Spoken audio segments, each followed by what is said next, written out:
Okay, mole assignment question number 25, just to help you guys out a little bit. Here's how you should approach it. There's a few different ways you can do it. This is what I think is the easiest. So it says when 3.62 grams of a compound containing carbon, hydrogen, and oxygen were burned completely in air, 5.19 grams of carbon dioxide and 2.83 grams of water were produced. You have to find the empirical formula of the compound. So the reaction looks like this. So we have a compound containing carbon. I'll just say CxHyOZ. So we know the mass of this is 3.62 grams. We know it's a combustion reaction, so plus oxygen. We don't know how to balance it, but we don't have to worry about that. It forms CO2 plus H2O. Again, it's not balanced, but we don't have to worry about how to balance it. We are given the numbers that we have 5.19 grams of CO2 and 2.83 grams of water. So the way that I would approach this question is I would use the percent composition. So what I would do is find the percentage of carbon in CO2. Then whatever the percentage of that is, it's the same percentage of 5.19. So basically take 5.19 grams times the percent of carbon.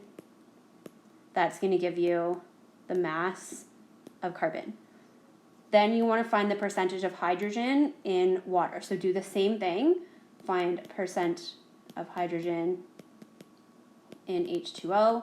Remember that there's a 2 there when you're calculating your percentages.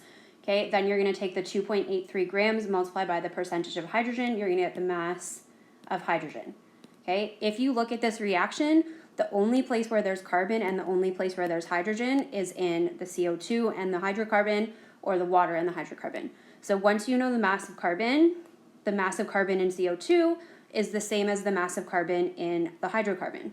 Once you know the mass of hydrogen in water, the mass of hydrogen is the same in the water as it is in the hydrocarbon, because you can't lose any mass in the reaction. So then in order to find the mass of oxygen, we have the mass of the total hydrocarbon. So to find the mass of oxygen, it's going to be 3.62 grams minus what you calculated as the mass of carbon minus what you calculated as the mass of hydrogen. Then once you have the mass of hydrogen, the mass of carbon, the mass of oxygen in each of the elements, or for each of the elements in this compound, you're going to do mass to moles. Then you're going to do your mole ratio.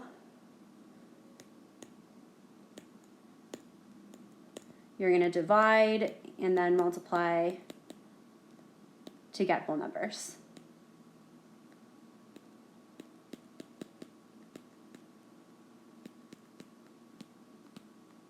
So that's how I would approach this question. You're finding the empirical formula, so you basically have to find what the X, Y, and Z are.